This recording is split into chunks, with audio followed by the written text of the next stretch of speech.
Mesdames et messieurs, ladies and gentlemen, veuillez accueillir, please welcome Samaira.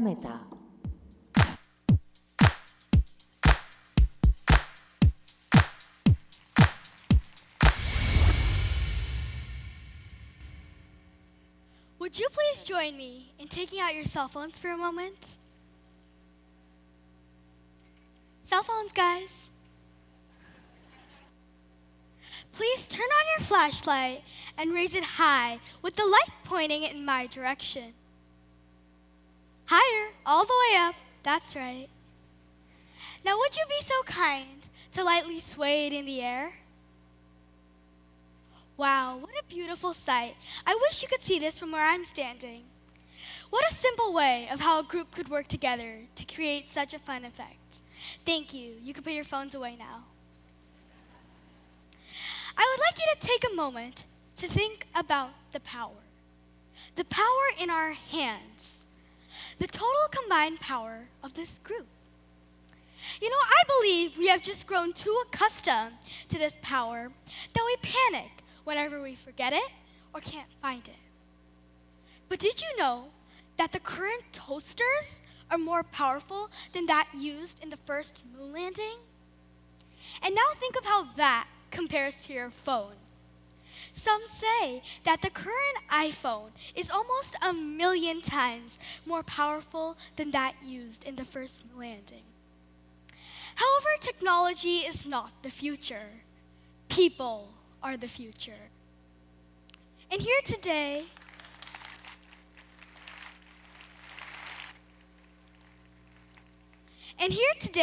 you are getting a look at the future. It's young kids like us who will be building that future. But do you know what the most important thing will be in the future? To learn to code. And I am committed to seeing each and every child in the world learn computer programming so they can participate in creating a better future. This is one of the reasons I invented Coder Bunnies and Coder Minds, both board games intended towards teaching kids the concepts of computer programming and artificial intelligence in a fun way, because as we all know, learning is always easier when it's fun. Within a year, these games started selling on Amazon, and before I knew it, it trended #1 out of all of the board games there.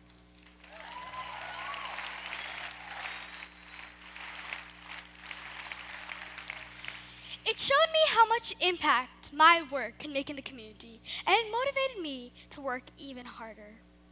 The goal of these games is to sow the seeds of coding in these kids, so when they grow up, they can think of embracing computer science as a career option. However, we all know that not every student will choose to become a professional coder when they grow. But I believe that a basic coding understanding will make them better thinkers, leaders, creators, and dreamers of this next generation. I've been fortunate enough to also receive national and international recognition, but I believe that I am still a normal kid, with school, homework, watching movies, etc. Which reminds me, how many of you have watched the recent Avenger movies? Cool. Well, my personal favorite is Captain Marvel. I think it's so amazing how she has the speed as well as the power. But I believe that the superpower of today and tomorrow is learning to code. And that leads to my next mission. Yes, 1 billion kids can code. With Yes, 1 billion kids can code, it is my goal that by the time I finish college, I want to ensure that all the 1 billion kids in the world have access to STEM and coding tools. Because as I said earlier, coding is the superpower of the future. To make it possible, I've been doing workshops at places like libraries, schools, and companies like Google, Microsoft, Facebook, and Intel to get more and more kids involved in coding and to help my 1 billion kids mission. And as I was going and growing in this process, I learned that there are very few girls and women in the STEM and computer science field. I always used to see posters of STEM or coding clubs, like where they advertise them, and it always showed pictures of boys having fun. I wondered where the girls were in these pictures, and then looking at the girls' toy aisle is another perfect example, because from a very young age, we kids are taught to like princesses and be them. But it does not have to be that way. Girls can be as smart as boys, even in the engineering field. Doing some research, I found out that girls and women are only represented 20% in this field. However, men are represented 80%. So with the workshops I do for girls only as well, it is my goal to create a more equal tech world. And I am confident that girls will be back on level field with boys in my lifetime.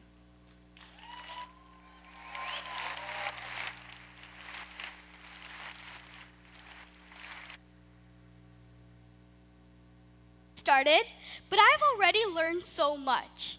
A few of the things that stood out to me was one, follow your imaginations, not other people's limitations. People will limit you in life. They'll say you can do this, but you can't do that. Don't listen to them, because they're all voices. Follow your imaginations, the people who guide you in the right direction, not with the barriers people set up. And another is time expands to accommodate your passions and priorities. A lot of people ask me how I manage with school, homework, extracurricular activities, and so much more. And then on top of all that, running a business. Well, I say, if I really love what I do, then time will expand to accommodate in all of my passions and all of my priorities. But what does this have to do with you being here today? Well, as I said, our generation is the future, but we will need your help. We need you to guide us, mentor us, to shape us. Today, many kids like me are passive users of things like games, social media, and a source of information online for, let's say, school projects. But we want you to encourage them to become producers of these things. Provide us kids with the tools and opportunities to follow our dreams and reach for the stars. But will you take the first step? Reach out to one kid you know and find out how you could be assistance to them. Ask. We kids can always benefit from your time and experiences. I would like to see everyone here get alongside one young future maker and through mentoring, create a better future for them. Will you do that? I really hope so. Thank you.